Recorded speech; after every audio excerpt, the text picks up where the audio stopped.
Sveiki, mėly klausytojai ir žiūrovai. Štai ir praėjo dar 2 savaitės ir su jumis vėl sveikinasi tinklalaidė Ar valgoma ir mes jos kūrėjos Evelina ir Laura. Sveiki. Šį kartą pasikalbėsime turbūt daugeliui mūsų arba bent kai kuriems iš mūsų ar mūsų artimųjų svarbia ir aktualia tema, tai yra sveikas santykis su mūsų kūnu ir maistu. Ir bandysime atsakyti klausimą, ką daryti, kad tas maistas mums būtų draugas, o ne priešas.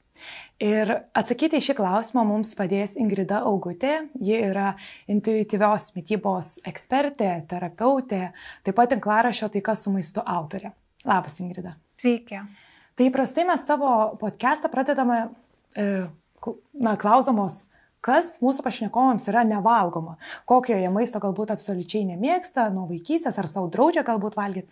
Jums klausimas kiek kitoks, pagal jūsų profesinį visą lauką, tai yra, ar galima apskritai skirstyti maistą ir maisto produktus į valgomus ir nevalgomus, ta prasme, kad štai čia yra labai geras, teisingas maistas, o čia yra draudžiamas, kurio nevertėtų valgyti ir negalima.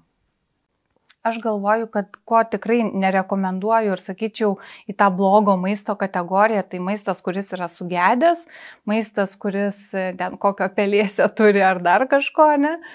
Ir maistas, kuriam žmogus, pavyzdžiui, yra alergiškas. Aš irgi dėčiau į tą kategoriją, kur tikrai reiktų atkreipti dėmesį. O visas kitas maistas apskritai intuityviam valgyme mes vengiam skirstyti į gerą ir blogą, tiksliau mes manom, kad nėra nei gero, nei blogo maisto ir viską galim valgyti, jeigu nėra kažkokių medicininių, konkrečiai alergijų, kontraindikacijų ir jeigu tas maistas. Vėlgi, žinau, kad dabar labai yra madinga ir labai daug kas tą daro, ten skirsto čia geras, blogas. Bet kartais, tarkim, į tą blogo maisto kategoriją, bulvių traškučiai, kokie būna įdėti, bet kartais tai gali būti net labai geras maistas prie tam tikrų aplinkybių. Tai aš kartais duodu tokį labai drastišką pavyzdį, kad geriau suvalgyti ten bulvių traškučių, persivalgyti ar dar kažko, negu eiti nuo tilto nušokti. Tai tuo atveju bulvių traškučių ten 3 pokeliai gali būti labai geras sprendimas, negu kažką savo blogo darytis. Jūs užsiminėte apie intuityvų valgymą. Papasakokit mūsų klausytojams, žiūrovams, kurie galbūt negirdėjo apie tai, kas tai yra, kokie pagrindiniai principai.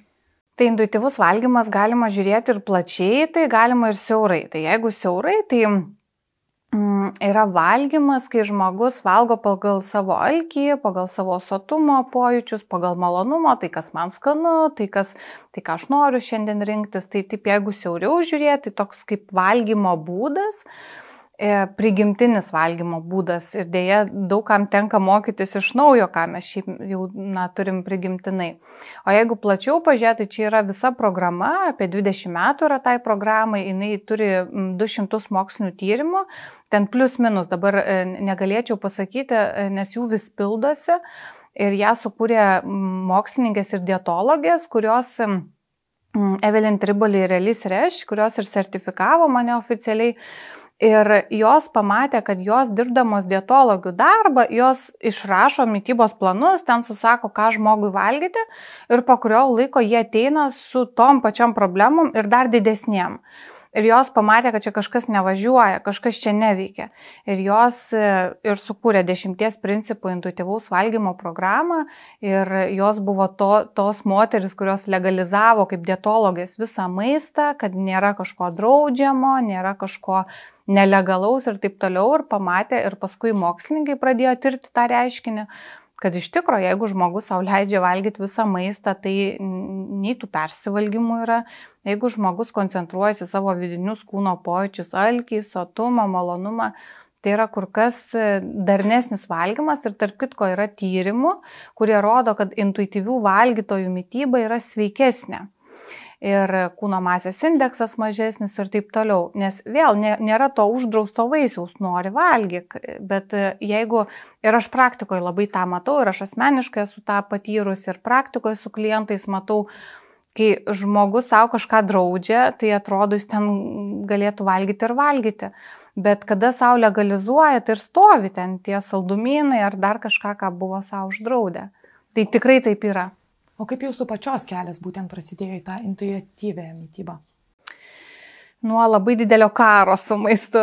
Tai dėl to mano ir veikla tai, kas su maistu vadinasi. Nes man nuo paauglystės kažkaip atrodė, kad aš savo vertę, aš turėjau savivertės daug tokių iššūkių. Ir man atrodė, kad aš savo vertę galiu kažkaip parodyti per kūną. Tai yra, kad kuo aš būsiu lieknesnė, tuo man tada atrodė, kad aš būsiu vertingesnė, labiau mane priims, būsiu ten visokesnė, o paaugliui tai labai yra svarbu. Dėl to valgymo sunkumai dažniausiai ir prasideda paauglystėje, kai norisi to tapatumo, tokio, kai norisi būti tuo liaudiškai tariant fainu kitiem, priimtu ir taip toliau. Ir man atrodė, kad lieknas kūnas, tuo metu, kai aš dar buvau jauna paauglė, labai buvo Britney Spears era. Ir tas kūnas, žodžiu, visas lieknas ir man tai buvo kažkas tokio ir aš norėjau Britney Spears tos figūros. Ir man tuo metu aš neturėjau žinių, kad mano visai netoks figūros tipas ir paauglystės mano atveju pokyčiai buvo gan stiprūs ir man vėlgi pritrūko tų žinių. Aš žinojau, kad ten prasideda menstruacijos, plaukuotumas, bet tai, kad kūnas gali keistis ir taip drastiškai, ir taip greitai, man kažkaip nebuvo tokių pamokų mokykloje ar artimoje aplinkoje, mes nekalbėjom. Ir kai jis pradėjo keistis, man atrodė, kad kažkas čia blogai vyksta su mano kūnu. Čia negali mano pilvas taip užaugti, mano juosmo negali tiek riebalų turėti, aš nebetelpu į džinsus ar ten dar kažką. Vadinasi, turiu laikytis dietų. Ir užsivedė pas mane dietų laikymasis, visokiausių, ten straipsnių skaitimas. Paskui prisidėjo sportas, santykis su sportu labai sutrikęs, nes labai daug sportuoti pradėjau, išsportuoti maistą. Žodžiu, ir mano dugnas buvo studijose, kai aš buvau paskutiniuose kursuose bakalauro ir suvokiau, kad man labai buvo stipri nemiga, panikos atakos ir dar visokių puokštę psichologinių sutrikimų. Ir suvokiau, kad taip nebegaliu aš taip toliau gyventi, nes tuo metu mano draugai, bendramžiai mėgaujas gyvenimu, ten taip ūkiškai tariant tūsina ir taip toliau, o aš su antidepresantais, raminamaisiais, su nemigom, su gydytojais ir supratau, kad čia negerai. Ir aš kreipiausi pagalbos, bet aš kreipiausi ne dėl valgymo sunkumų, dėl nemigos, dėl kitų niuansų, bet vis tiek išryškėjo, kad pas mane ir su valgymu yra labai daug problemų. Tai psichoterapijoje aš tą pasigydžiau. Kaip pastebite dabar, ar daug žmonių yra tam kare su maistu, kaip jūs sakot, koks santykis šiuolaikinės visuomenės su maistu? Labai daug žmonių. Sunku pasakyti su valgymo sutrikimai, šiaip tendencija, valgymo sutrikimai ir sutrikęs valgymas tai du skirtingi dalykai. Valgymo sutrikimas jau yra liga, kuri turi tam tikrus diagnostinius kriterijus, tuo tarpu sutrikusio santykio su maistu tai yra labai labai daug. Ir vėl, man kartais sunku atsakyti, nes aš tokiam burbule esu, nes aš labai daug ties tuo domiuosi, skaitau, visas mano burbulas tuo apstatytas. Bet atrodo, kur pasisuksi, ten žmonės kalba, to negalima valgyti, tas torina, ten numesti svorį ar dar kažką, tai yra tiesiog persmelkta visa ta kultūra. Bet taip yra ne tik Lietuvoje, čia yra visam vakarų pasaulyje. Nes vėlgi, pavyzdžiui, rytuose ir žiūrint tendencijas valgymo sutrikimų, tai vakaruose, iš Amerikos tos pusės, kur kas didesniais šuoliais yra prognozė su valgymo sutrikimais, bet vėl, skirtingos kultūros akcentuoja skirtingas dalis. Tarkim, vakarų kultūroje akcentuojamas pilvas, šlaunis, sėdmenis. Tuo tarpu rytų kultūroje yra svarbiau pečiai, kaip atrodo kaklas, ten veido reikalai. Tai žodžiu, kiekviena kultūra vis tiek turi kažkokį savo karą, bet kad jis intensyvus, tai taip. Ir kaip manote, kas lėmė būtent, kad nutolome nuo to prigimtinio valgymo, kaip minite, iš esmės juk tai ir yra tas intuityvus valgymas, ar būtent šitos tendencijos, šitie kultai ir privertė mus nutolti nuo to, kas mums yra iš esmės prigimti?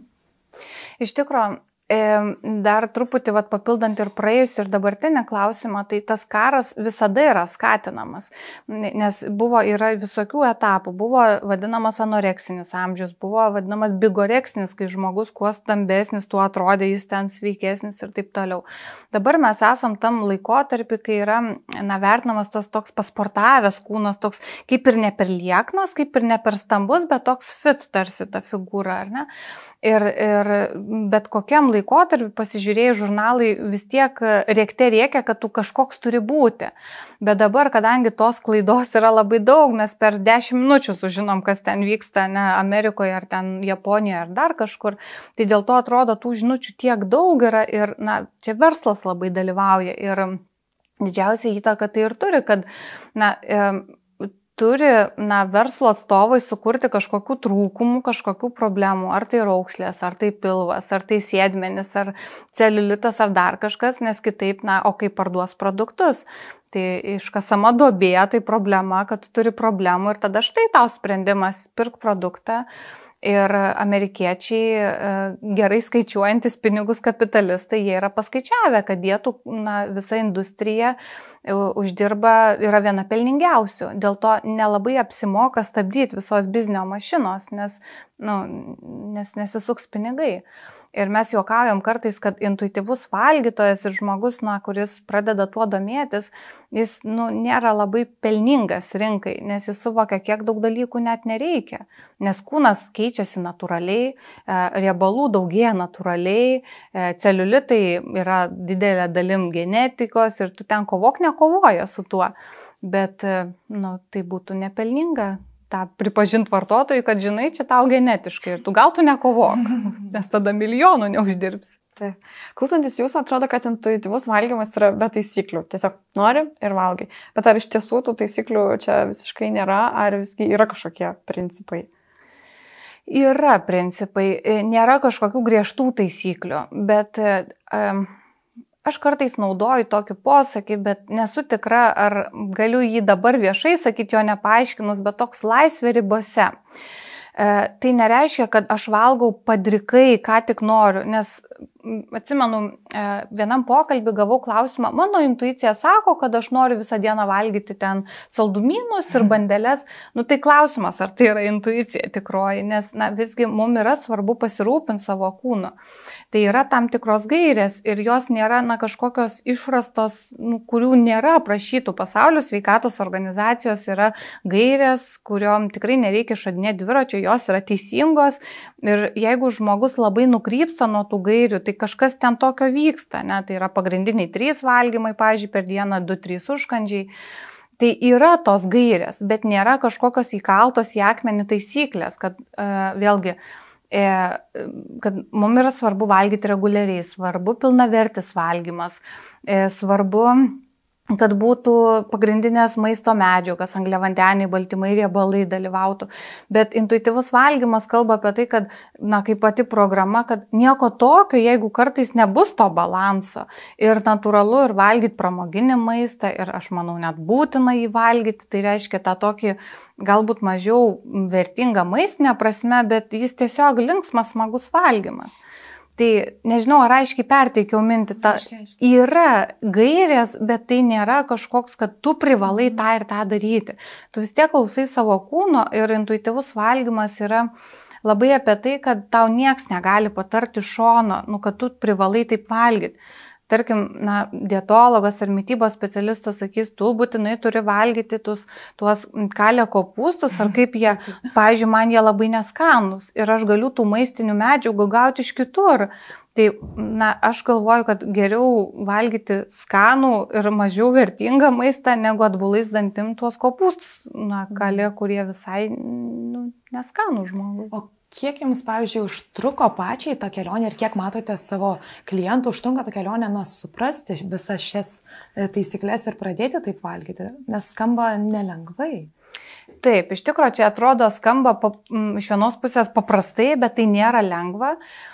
Žinokit, aš labai vengiu atsakyti šitą klausimą ir kiek man tai užtruko, bet galiu pasakyti, kad tai neužtrunka savaitėm ar kelis mėnesius. Bet esu mačius pavyzdžių, kur žmonės per metus laiko puikiai susigaudo ir pavyksta. Yra žmonių, kuriem per 5 metus nepavyksta, ne? Bet vis tiek mes turim galvoti ne apie savaitę ar mėnesį ar kelis mėnesius. Dėl to čia yra vienas iš nepatrauklių minusų intuityvaus valgymo. Nes, pavyzdžiui, kokią dietą ar mitybos planą ar ne, ateinam ir gaunam iš karto. Tau viskas aišku, nereikia dėti jokių pastangų, tau viskas surašyta, suskaičiuota ir tu valgai. Bet dėja tai tęsiasi mėnesį, 2, kažkam pusę metų ar metus. O čia labiau apie tokį savęs girdėjimą. Ir tam reikia paskirti laiko. O kaip aš jaučiuos pavalgę šito maisto?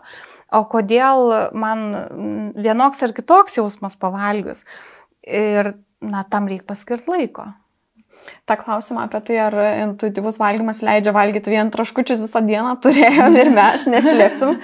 Kaip atpažinti, kad tai yra tikroji intuicija, o ne kokia nors emocija, kuri reikalauja tam tikro maisto? Aš tokiais atvejais įprastai ir ypač, kadangi didžioji mano dalis klientų yra su valgymo sutrikimais jau pažengusiom tokiom ligom, tai mes visada rekomenduojam tokį mechaninį valgymą, su valgymo sutrikimais tai yra reikalinga. Ir, žodžiu, žmogus valgo pagrindinius patiekalus, ne, pusryčius, pietus, vakarienę ir užkandžius. Ir jeigu mato, kad vis tiek yra labai daug tų traškučių, ar ne, kaip sako, tų užkandžių, vadinasi, gali būti įvairių priežasčių. Gali būti, kad nepakankamai valgo, nepakankamos porcijos. Gali būti nepakankamai sotus maistas. Tarkim, intuityviam valgyme irgi yra rekomendacija valgyti iš tikro pasotinantį maistą ir neapgaudinėti savęs, kad ten suvalgius salotų dubenėlį, tu jausiesi sotus 4 valandas, ar ne? Vėlgi, salotos, jeigu ten bus kruopos, jeigu ten bus kažkokių tikrai baltymų, rimtų riebalų, gali būti, kad ten 3-4 valandas išbūsim. Bet jeigu žmogus suvalgo, nežinau, sumuštinukus 3 su trapučiu ir galvoja, kad čia jau turėtų likti sotus ilgą laiką, tai taip nebus. Tai aš gal sakyčiau, kad tas sotaus maisto valgymas būna net toks atradimas žmonėm. Ir labai daug žmonių supranta, kad jie net nesočiai valgo, nes jeigu mes užsinorim valgyti, yra tokia laikoma kaip ir norma, gal ar taip pavadinkim, kad maždaug apie 1 valandų, tarkim po pietų, pusryčių ar ten vakarienės, tų pagrindinių, mes turėtume išlaikyti sotumą ir nelabai galvoti apie maistą. Bet yra žmonių, kurie pavalgo po pusvalandžio, o ką čia valgyti, ką čia paužkandžiauti, tai vadinasi tikriausiai nepakankamas buvo porcija arba per ilgas tarpas, buvo peralkimas. Ir tada ieškom ir žiūrim. Tai dėl to tai ir užtrunka labai ilgai. Bet vėl aš noriu čia irgi nuimti tokį, kad tikrai nereiškia, kad jeigu žmogus dirbs su savim intuityviu valgymu, kad jis čia metus turės dirbti su specialistu. Tai tikrai ne. Specialistas atiduoda tam tikras gaires ir čia žmogus labiau dirba su savim. Ir dažnai kalbant apie tą norą nuolat užkandžiauti, visur viešoje erdvėje yra kalbama, kad galbūt tu nori tiesiog gerti. Ir labai dažnai, tarkim, tą alkį siūloma tiesiog patikrinti, ar tu esi ištroškęs. Bet neseniai skaičiau vienos dietologės įžvalgą, kad metas išteisinti tą alkį ir nenumoti visko, kad aš tiesiog atsigersiu stiklinę vandens ir man alkis praeis. Ką jūs šiuo klausimu manote? Taip, aš labai pritariu šitai dietologai ir tikriausiai žinau, kokią dietologę cituojat, nes labai daug žmonių ir yra skatinama kai kurių specialistų, kažkaip ignoruoti tą savo alkį. Ir viena vertus, nėra blogai atsigerti to vandens, bet, sakyčiau, disfunkciška jau tada, kada mes bandom, kažkaip užgniaužti tą alkį, kažkaip, kad jo nebūtų. Neva tai yra kažkoks nelaukiamas signalas. Lygiai taip pat aš kartais duodu pavyzdį, o kodėl mes nebandom, kažkaip ignoruoti, sakyti, oi, tik kad neužsimanyčiau sisioti, pavyzdžiui, tikrai per šitą valandą dabar negaliu užsimanyti sisioti, ne? Tai kodėl yra kažkaip tas diskriminuojamas alkio signalas, kuris irgi yra natūralus, bet vėlgi visuomeniai yra ta siejama tokia alkio baimė, kad neva jeigu tu alkanas, tai kažkas tau negerai yra, kad kažkoks tarsi nelaukiamas signalas. Bet čia lygiai taip pat kaip tuštintis, kaip sisioti, ar ten nusičiaudėti, ar dar kažką, tai yra kūno impulsas, signalas, į kurį verta atkreipdėmėsi. Bet vėlgi, kartais žmonės kada išgyvena labai stiprias emocijas, tai irgi gali kilti impulsas eiti valgyti. Ir jeigu žmogus yra tikrai pasirūpinę savo biologiniais poreikiais, čia pirma stotelė, Tai tada jau galima pradėti dirbti ir su emociniu alkiu. Bet kol nebus pasirūpinta biologija, tai yra pakankamai reguliarūs valgymai, pakankamai sotus valgymai, pilnavertis, neidealus maistas, bet pakankamai pilnavertis. Tai žodžiu, čia yra pirma stotelė, o tik paskui mes dirbam su emociniais dalykais. Nes visada biologija nulaužia emociją, taip liaudiškai tariant. Nes tarp kitko dar yra žmonių, kurie sako, grįžtu vakare, valgau ir man pasileido emocinis valgymas. Tai dažniausiai 80% tai nėra emocinis valgymas, tai yra nepakankamo valgymo pasiekmė dieną arba nereguliaraus valgymo, ten pusryčių nevalgiau, pietus šiaip pribėgau, paskui kažkokį saldainį ar ten surelį. Tai natūralu, kad 7 valandą vakare ištiks puota maisto, bet tai nėra emocinis valgymas. Lengviausia, ko gero, suversti viską emociniam valgymui, o ne savo kažkiem klaidingiam įpročiam. Kaip atpažinti alkį jau kaip ir aišku, bet kaip atpažinti sotumą? Kada sustoti ir kaip nepersivalgyti? Kur čia ta riba? Tai nėra tikslusis mokslas. Aš labai norėčiau atiduoti kažkokią konkrečią formulę ir naudojam, tai neatsakysiu. Bet kokios gali būti gairės, tai vienas iš tų, kad mes pavalgom ir apie porą valandų liekam pilnai sotus, apie maistą per daug negalvojam ir mes tikrai jaučiam pasitenkinimą. Tada kitas signalas gali būti tas, kad žmogus nebejaučia skanumo maisto. Tiesiog valgo dėl to, kad reikia pabaigti, dėl to, kad neišmesti ir taip toliau. Dar gali būti, bet labai sunku atiduoti gairias nekonkrečiam žmogui, nes vėlgi yra žmonių, kurie turi, ir gali būti, kad klausys šitą įrašą, žmonių, kurie turi valgymo sutrikimų ir tie žmonės negali pasitikėti kūno signalais. Kaip pavyzdžiui, nervinė anoreksija serganti mergina ar moteris ar vyras sakys, viskas, aš tikrai jau ten, man jau nebetelpa ir taip toliau, bet jis turi valgyti, nes yra tam tikrų sutrikimų, pavyzdžiui, gastroparezė, kuri duoda greitą pilnumo pojūtį ir tai yra neteisingas signalas kūno. Dėl to reikalinga išmokyti organizmą reaguoti teisingai į signalus. Tai čia labai toks abstraktus klausimas, sakyčiau, taip negaliu atiduoti formulės plačiai visuomeniai. Dėja. Ir būtent kalbant apie tą sotumą, dažnai, tikrai ir pačios kartais pasakom, kad desertai yra atskiras skrandis. Neva pavalgiau vakarienę ir vis tiek, kad ir kaip sočiai pavalgiau, atrodo tos deserčiuko, bent mažiuko vis tiek noris. Ar tai yra blogai? Ne, tai yra visiškai normalu. Ir tai yra kultūriškas dalykas ir daugumos kultūrų mes po pagrindinio valgymo suvalgom desertą. Aš tame nieko blogo nematau ir verta pagalvoti, ar tie desertai lieka desertų dydžio, nes yra žmonių, kurie gaunasi pagrindinius patiekalus užkeitinėja desertais. Tai vėl intuityviam valgyme mes turim tokią gairę, kad mes galim valgyti saldumynus. Tik būtų svarbu nekeisti jų pagrindiniais patiekalais, neužkeitinėti. Bet vėl, nutinka kartais gyvenimas ir man tikrai yra buvę taip, kad pavyzdžiui, nueinu į kokius, tarkim, prisimenu vienus pietus, aš turėjau tokius šventinius ir kažkaip apsisprendžiau suvalgyti desertą ir tikrai buvo toks skanus, toks sotus, aš net nebenorėjau pagrindinio patiekalo. Bet tai yra ir man atrodo nieko blogo, kai iškrenta gyvenimas ir taip apsisprendžiam. Bet yra žmonių, kuriems tai yra kasdienybė ir tai jau būtų vertinga peržiūrėti. Nes visgi mums svarbu yra šiltas maistas, taip mūsų virškinimo sistema teisingiau dirba, pavadinkim. Bet man atrodo viskas gerai su tais desertais. Ir vėl čia man labai norisi griauti mitus, kai sako tik vieną per dieną. Arba iki ten 12. Visokių iki 12, labai tokių skirtingų. Tai man atrodo normalu valgyti ir 3 kartus per dieną. Tik tai vėlgi nužiūrim, kokie tai kiekiai, nes tai gali irgi rodyti, jeigu dideli kiekiai, tai rodyti, kad mes nepakankamai to pagrindinio maisto suvalgom, kas tai yra pagrindinis maistinių medžiagų ir vitaminų ir taip toliau šaltinis. Tas santykis su maistu ir su desertais, ko gero, formuojasi dar vaikystėje ir čia tas pavyzdys saldainių ant stalo arba slepiamų saldainių. Kur tos saldainius tėvams laikyti, kad tai būtų sveiki įpročiai ugdomi vaikui? Man atrodo, kad kiekviena šeima pasirenka patys, kaip jiem atrodo, tai nelabai norėčiau duoti recepto kiekvienai šeimai, ne? Man atrodo svarbu atsirinkti.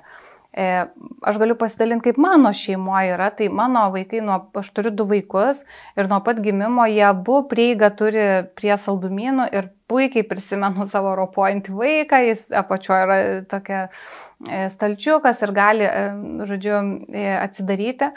Ir mūsų šeimoje prieiga yra visada ir visur, tik yra gairė, kad mes neužkeitinėjam pagrindinių patiekalų.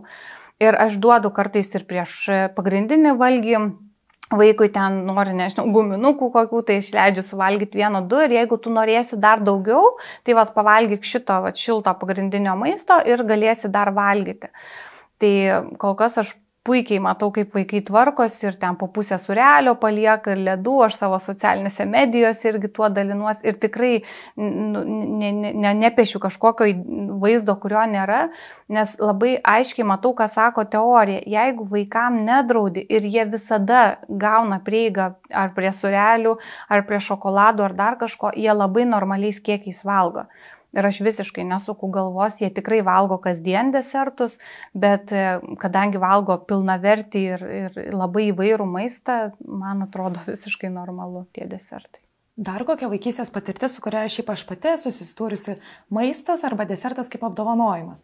Tarkim, bijodavau eiti pas akių gydytoją, tai visą laiką žinodavau, kad po akių gydytojos patikros manęs lauks, net žinau, koks matau tą ledą ant pagaliuko, jogurtinis premija ar koks ten ledas, ir visą laiką žinau, kad tai kaip apdovanojimas ir mane tai tarsi nuramindavo.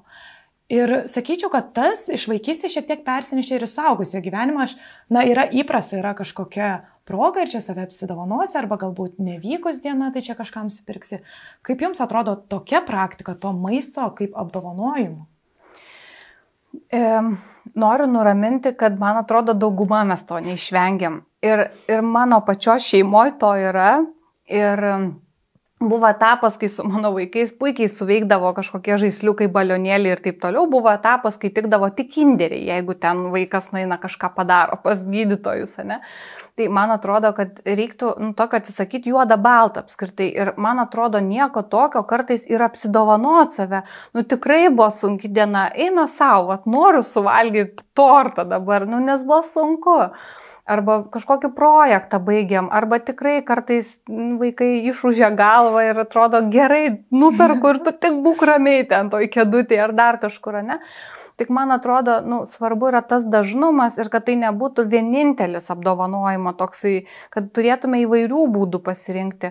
Vieną kartą apdovanojimas, nežinau, savo į filmą smagu nueiti, kitą kartą paskambinti kažkam, ar knygą kokią paskaityti, kitą kartą pavalgyti. Tai man atrodo, kad jeigu tai yra apdovanojimų meniu ir tai yra vienas iš punktų, tai viskas ok. Bet jeigu valgymas yra vienintelis punktas, tai gali tapti bėda, nes tai veda į psichologinės ir fiziologinės sveikatos problemas. Tai man atrodo svarbu atsisakyti to juodą baltą, kad ir kai karts nuo karto tai nutinka ar mum, ar vaikam, tai nieko tokio. Ta labai aiški atskirtis juoda balta yra, kai žmonės pradeda laikytis dietų. Čia visą laiką vis kažkokia nauja bangos ir aš labai gerai prisimenu kaip darbe.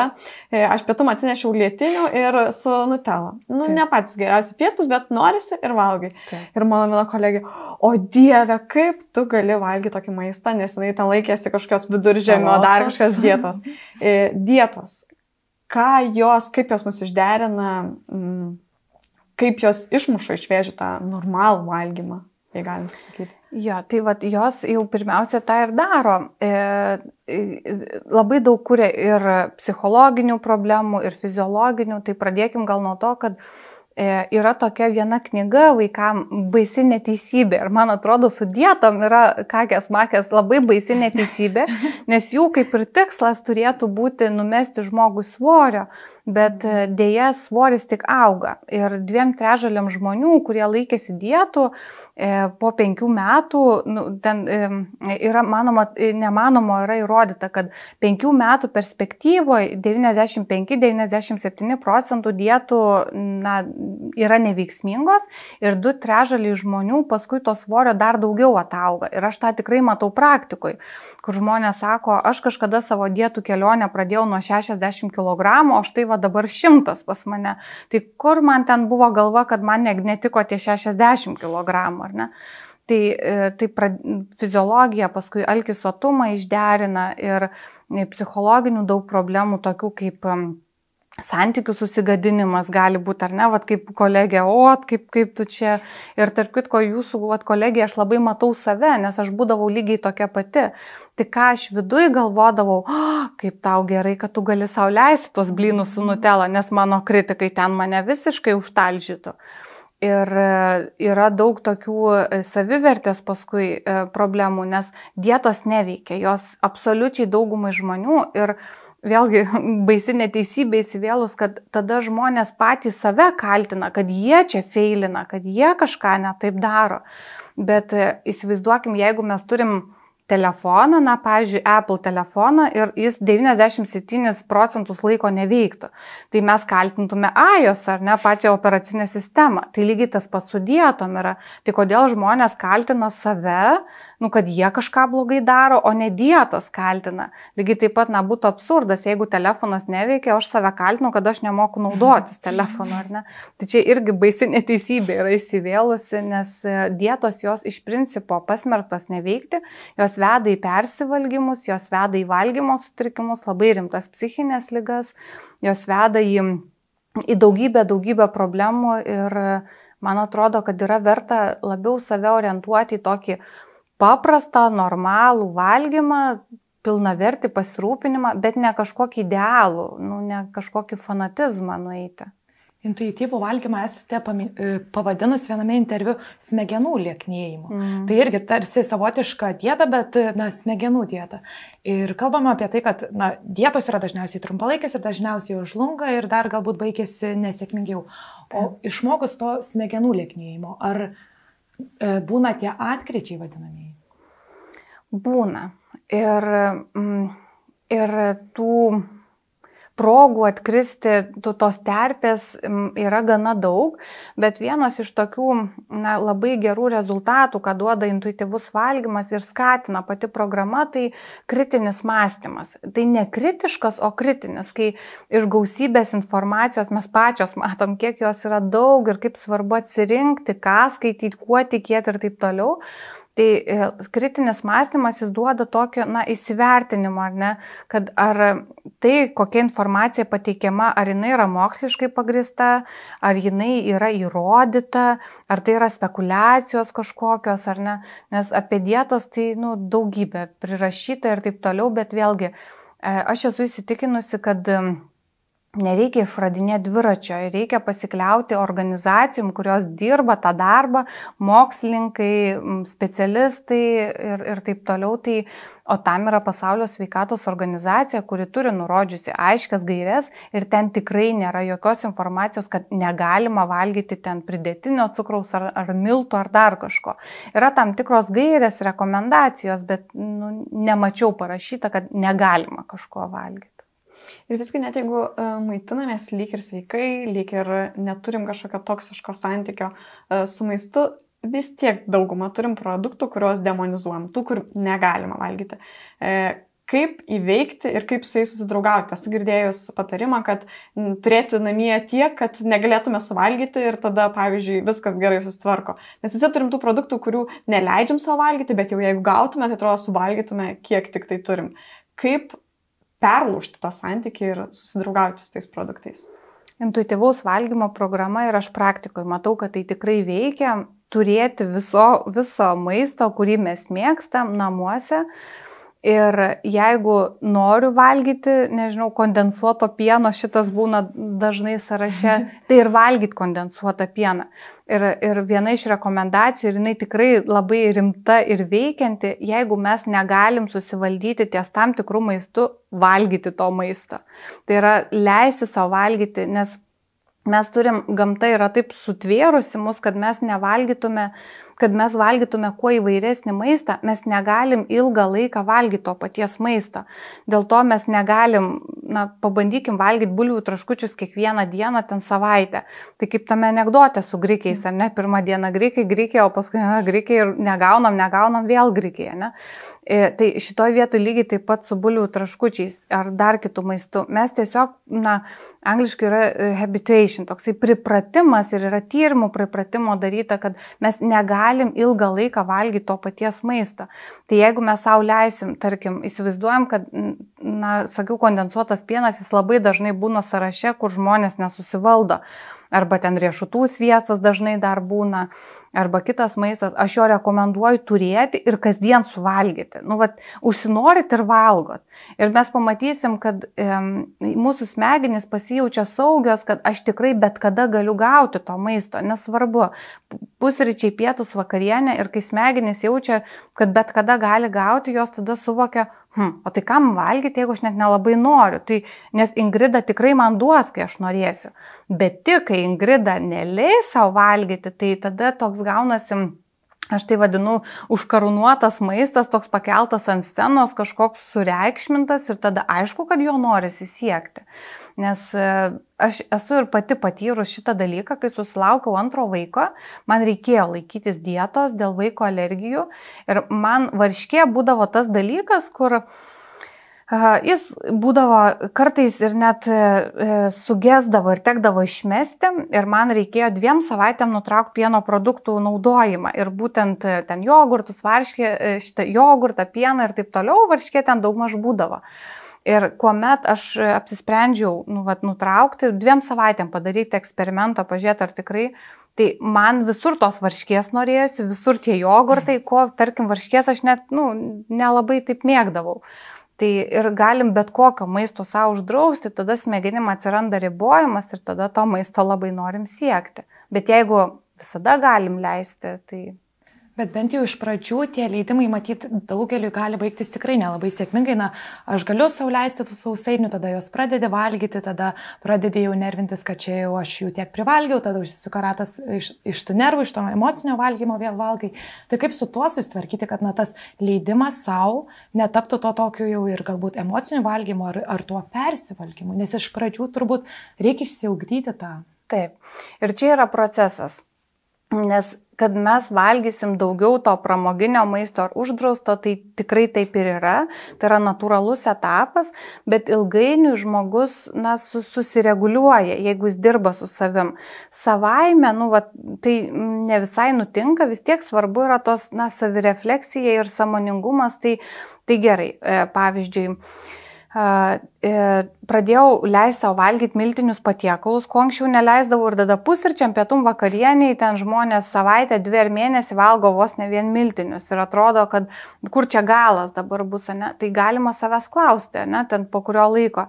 Tai viskas yra gerai, aš sau leidžiu miltinius patiekalus, gal kažką galim šalia pridėti prie tų miltinių, jie niekur nedingsta tie miltiniai, aš tikrai galiu sau leisti valgyti. Ir tikrai, aš kiek praktikoje matau, kai žmonės tikrai taip sąžiningai dirba su savim, tai neužtrunka mėnesius, tai labiau savaitėm, net sakyčiau, užtrunka, kai žmogus suvokia, kad ir mano patirtis buvo tokia, kad viskas aš galiu valgyti ir užsimanysiu 10 valandą vakare makaronus ir aš galiu juos valgyti.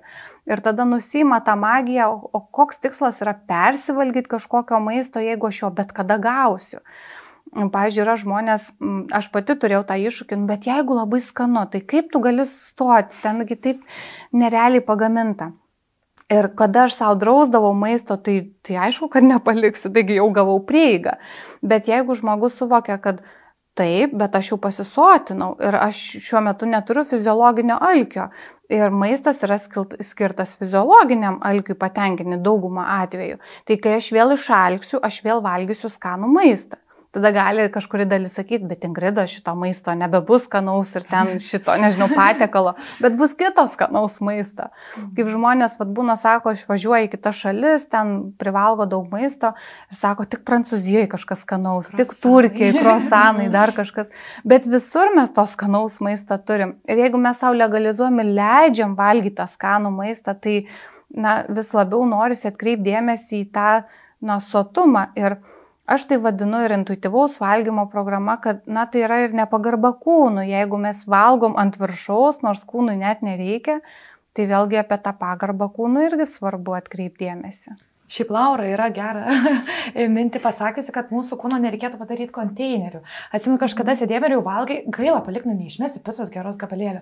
Ir Laura sako, ar geriau į save įmesi ir padarysi konteinerių, ar ta pica keliaus į konteinerį. Tai aš kažkaip pati dažnai šitą remiuosi mintim ir manau, kad čia labai susiję su tuo irgi intuityviu valgymu. Jo, ir dar žmonės būna sako, Afrikos vaikai tai badauja, bet Afrikos vaikam nėra geriau, jeigu mes ten, sako, neišmeskim maisto, bet į save sukišam tą maistą, ne? Tai Afrikos vaikam nesvarbu, ar į šiukšlinę, ar į save sumesim, ne? Tai intuityvus valgymas nemažai tai koncentruojasi, kad ta pagarba kūnui ir pagarba savo kūno signalam ir alkiui, ir sotumui, ir malonumui, tai yra labai svarbu ir toks svarbu tai atkreipti dėmesį.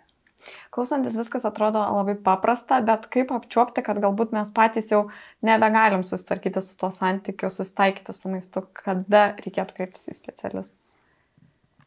Kreiptis reikėtų tada, kada žmogų pradeda varginti ir tai pradeda atimti tokią reikšmingą gyvenimo dalį, sakyčiau. Ir kada žmogus jaučia, kad jau yra dažni persivalgymai, jų pats nebegali sukontroliuoti, kada žmogui yra per mažas kūno svoris pagal kūno masės indeksą, konkrečiai su per mažu svoriu galima remtis. Su kūno masės indeksu ten atskirai yra dar truputį tema, ne visada galima kliautis vien juo, bet jeigu jau yra į mažesnę pusę svoris, tai svarbu.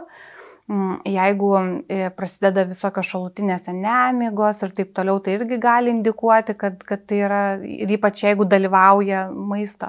Bet iš principo kiekvienas žmogus turėtų gal taip, pats savo pasakyti, ar man tai jau yra problema ar ne. Nes aš tokio netolimoje aplinkoje turiu žmogų, kuris akivaizdžiai serga valgymo sutrikimu, bet jam tai nėra problema. Ir tokiam žmogui net nelabai išeitų padėti, jeigu jis nematytų tame problemos. Bet kai žmogus savo pripažįsta, kad taip, aš turiu sunkumų ir man svarbu būtų savo padėti, tai tada ir kreiptis. Ir kokia čia yra artimųjų įtaka, būtent, tas žmogus nepajaučia, bet kad artimasis pasakytų ir jūsų pačios kokia patirtis, kai jau sakėte, kad buvote toje duobėje, ar jums artimieji, draugai, kursiokai, kažkas patarė kreiptis, ar pati tą kovą ėjote? Aš buvau ta tipinė valgymo sutrikimų sergančioji, kuri viską labai slapstė, nes žmonės su valgymo sutrikimais yra tiesiog idealūs slapstytojai savo visokių reikalų. Nes yra labai didelė gėda pripažinti, kad tu nesusitvarkai su atrodo normalių dalykų valgymu, kur kitiem atrodo natūralu. Tai nelabai kas žinojo. Mane iš šono matė kaip labai sėkminga, aš tuo metu tikrai ir pagal savo amžių turėjau daug dalykų, kurių neturėjo mano bendramžiai, bet niekas nematė mano sugriuvusio vidaus, ką turėjo mano bendramžiai. Jie turėjo daugumą, aišku, visokių žmonių, bet jie turėjo tą tokį gaivališką jaunystės, tokį polėkį ir taip toliau, o aš taip liaudiškai tariant ant vaistų sėdėjau. Tai vėl iš išorės nebūtinai mes matom, kad žmogus serga. Bet ar įmanoma pastebėti? Įmanoma, ypač tada, kai žmogus labai daug pradeda kalbėti apie maistą, svorį, apie savo kūno formas, kitų valgymą labai komentuoti, kai akivaizdžiai svoris krenta arba kaip tik labai greitai auga. Kada žmogus pradeda gėdintis valgyti su kitais, kada žmogus pradeda labai, jau minėjau, apie tas kalbas, jos labai išryškėja tos kalbos, kaip kas valgo, visus, kaip jūs irgi minėjot, kolegė, nemato, kiek kolegos valgo, kaip valgo, ką valgo ten ir taip toliau, tai galim įtart, kad yra kažkokių sunkumų. Ir pripažinus, kad visgi tos problemos yra, tai tiesiu taikymu pas specialistą ar dar bandyti kažkaip pačiam tvarkytis? Iš tikrųjų yra bėda su valgymo sutrikimais, kad žmonės kreipiasi jau gerokai uždelsus ligai ir kuo greičiau kreipiasi, ir aš tikrai dabar nuoširdžiai pavydžiu paaugliams, kurių tėvai atveda pas specialistus, nes per pirmus 3 metus yra aukso laikas, kada galima tikrai neužvesti visos ligos. Ir yra skirtumas, ar tu dirbi su 3 metų stažu ligos, ar su 20 metų. Tai visai kiti tempai ir visai kitaip pasiduoda gydymas. Bet šiaip, jeigu įtariam, kad turim valgymo sunkumų ir ar jau sutrikimų, tai galima kreiptis į šeimos gydytoją, gali duoti siuntimą į, pavyzdžiui, valgymo sutrikimų centrą ar psichiatrą ir jau galima savo padėti tokiom priemonėm. Ko gero, artimųjų pagalba viena, bet dar gali būti ir ta antipagalba, kai ten, oi, valgyk, dėkis daugiau, kaip čia palikai maistą, ir tada žmogus nori būti geras ir viską susikemša į save. Kaip artimiesiams nubrėžti tas ribas apie valgymą, kur jau čia galbūt nereikėtų komentuoti kitų valgymo įpročių? Ar apskritai juos verta komentuoti? Ir apskritai, gal atvažiavus, tarkim, pas močiutę, atrodo, kad va, tu graži kokia, tada, kai tu esi truputį, kaip sako, pasitaisius ir tada valgai, tai geras vaikas. Ir net ir į kūdikius dažnai žiūri, o, vaikas valgo, šitas geras vaikas. Tai jo, čia toks gal švietėjiškumo misijos trūksta. Man atrodo, kad misija pakeisti močiutės yra labai sunku. Tarp kitko, labai įdomus tyrimas. Kažkada būsi močiutės, tai reikia išmokti. Ir buvo labai įdomus tyrimas, kuris parodė, kad močiutės daugiausiai skatina valgyti, ne ten tėvai, seneliai, būtent močiutės. Bet man atrodo, kad vėlgi yra tam tikras etapas, kai vaikas kažkuria prasme, tai yra suaugę, yra galios pozicijoje ir kartais jie nelabai gali pasirinkti, ar aš galiu suvalgyti tiek, kiek noriu, ar man reikia tiek suvalgyti, kiek močiutė ar mama, ar ten kažkas suaugę sako. Nes vaikai turi instinktą patenkinti savo poreikius ir kartais tai vyksta disfunkciniu būdu, kaip, pavyzdžiui, liepia suvalgyti ten 2 kotletus, nors vaikui tik vienas, ar ten pusė tik telpa, ar ne, bet vaikas valgys, nes jis nori būti priimtas, nori būti mylimas ir taip toliau.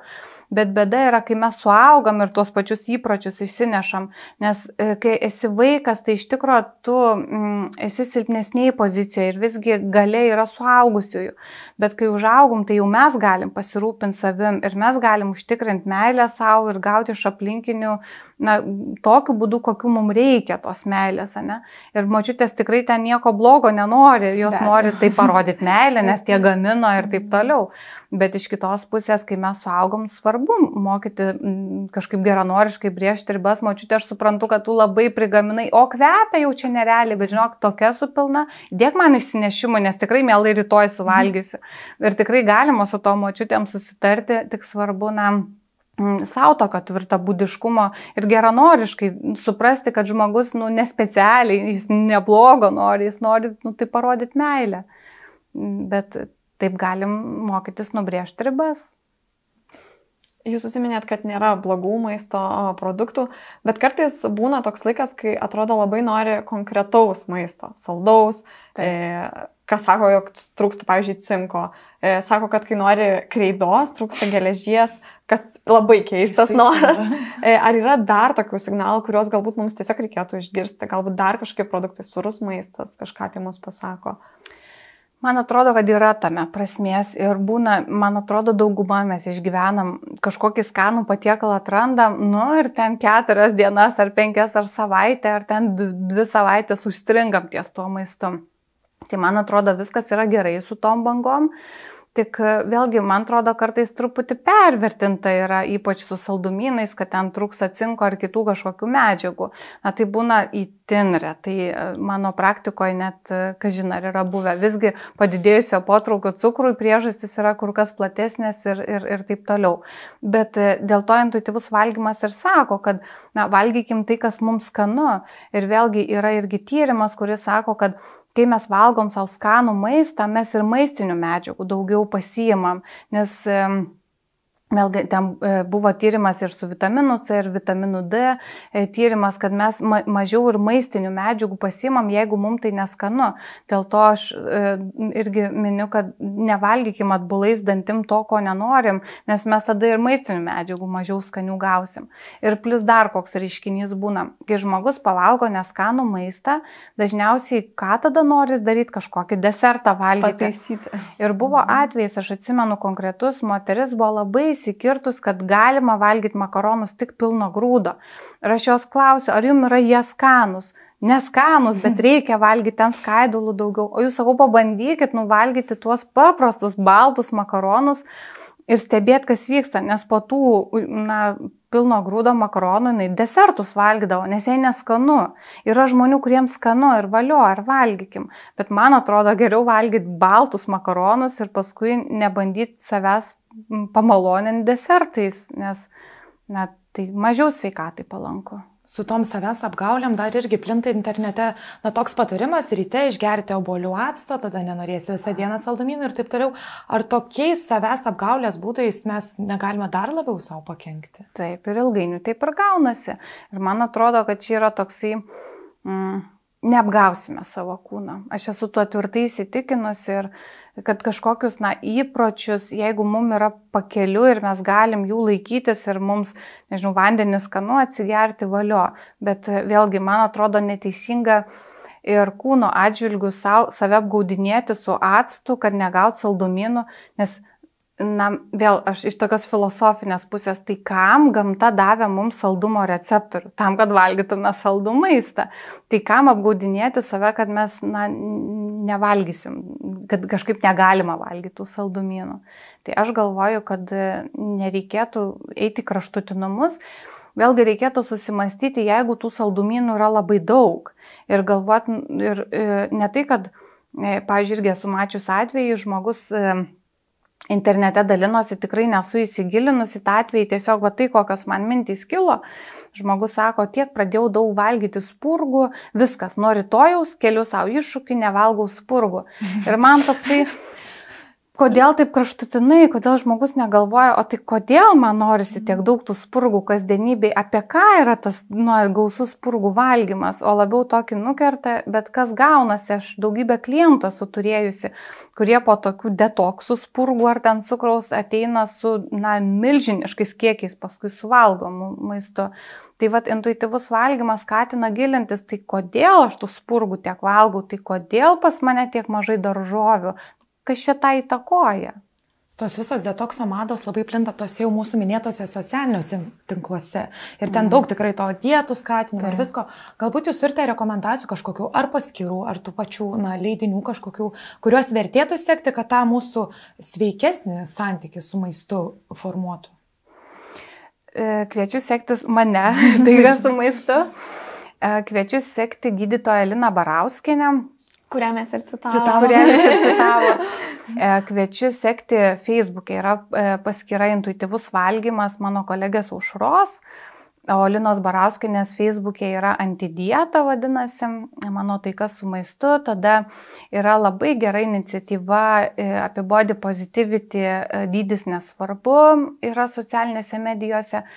Yra žmogus, kuris dalinasi savo valgymo sutrikimų istoriją viešai Face Poetry mergina. Dovilė Tyriūtė. Dovilė. Yra iš tikrųjų tų paskyrų ir daugiau, bet šiuo metu neteina į galvą. Visai pakankamai, manau, tikrai tikėkime klausytojai, žiūrovai pasižymės ir sukurkime aplink save tą ratą tokių sveiko požiūrio į maistą, kad tų problemų turbūt ateityje būtų kuo mažiau. Taip, ir mano dar viena rekomendacija su socialinė medijom, tai išsitrinti visokius, kurie ten propaguoja tokius fanatišką požiūrį į maistą, kūną, sportą ir taip toliau. Ir save apsupti, kaip jūs sakot, ir galima tuos vadinamus tegus, raktažymės, ar kaip jos, grotažymės, ar ne, grotažymės. Ir galima anglų kalba, ar ne, body positivity, body neutrality judėjimas puikus, arba kurie turi valgymo sutrikimų, eating disorders recovery. Ir ten tikrai mes to srauto. Ir tikrai galima savo taip pagelbėti. Manau, labai svarbus patarimas. Ir mes tikrai čia tiek visko prikalbėjom, bet visą laiką geriausia tie galutiniai tipsai, patarimai. Tai kokius 3 patarimus, be to, kad susitvarkykit savo socialinius tinklus ir tą burbulą, kuriam gyvenam, duotumėt tiem žmonėm, kurie nori atrasti tą draugišką santykį su maistu? Oi, labai sunkus klausimas dabar. Pabaigai. Man atrodo, apskritai vienos, galvoju, gal konkrečius duosiu. Vienas iš patarimų tai skaityti tikslinę literatūrą. Socialinės medijos tikrai galima gauti daug informacijos. Yra knyga Intuityvus valgymas, Yra, pavyzdžiui, Nesergu dabar tokia knyga išėjo, Nesergu, nežinau tikslaus pavadinimo, bet Gaudenė yra tokia mokslų daktarė išleido. Tada skaityti tikslinę literatūrą, nustot skaityti tas pop žurnalinės visokias dietas, nes jos neveikia. Kitas dalykas, man atrodo, labai svarbus yra susidėlioti dienotvarkę ir adekvatų prioritetą teikti valgymui, ne kažkada, kai bus laiko ir taip toliau, nes valgymas yra bazinis poreikis. Ir aš kviečiu ne fanatiškai kažkaip pradėti, kad, nepavalgiau ir čia dabar kažkoks iškilo, nežinau, stresas didžiulis, kad nepavalgiau, bet visgi valgymas yra bazinis poreikis, kaip ir miegas, kaip ir šiluma šalčiu pasirūpinti, skysčiais ir taip toliau. Ir sakyčiau, trečias, tai būtų rūpinkime savo psichinę sveikatą, bet čia toks labai abstraktus, bet aš labai kviečiu domėti savo emocijom, savo vidiniu pasauliu, savo poreikiais, nes labai dažnai per valgymą, per sutrikusi santykius su maistu ar kūnu yra tie poreikiai disfunkciškai tenkinami. Tai šiais laikais knygų, podcastų, psichoterapijos ar kitų specialistų yra tikrai gausu, tai kviečiu į tai investuoti. Tai ačiū Jums už tikrai labai svarbius patarimus, tikimės, kad klausytojai juos išgirs, nes turime turbūt visi suprasti, kad maistas yra mums draugas, o ne priešas. Tai ačiū Jums dar kartą, ačiū Jums, mėly klausytojai ir žiūrovai. Ir aš raginu užfiksuoti tą, kad valgykim skanų maistą, jeigu norim, tai reiškia signalas, kad jo mums reikia. Na, aš dar dėkoju ir mūsų draugams, audiotekai už garsą ir vaizdą. Ir jeigu apsitvarkysit savo socialinį burbulą ir atliks daugiau laiko, tai galbūt verta išnaudoti audio knygoms, kur taip pat galite rasti ir šią temą knygų. Viena iš tokių, kurią esu pasižymėjus, Žarnyno žavumai. Galbūt ne visai tiesiogiai, bet tikrai susijusi. Tai pasimatom už 2 savaičių. Iki.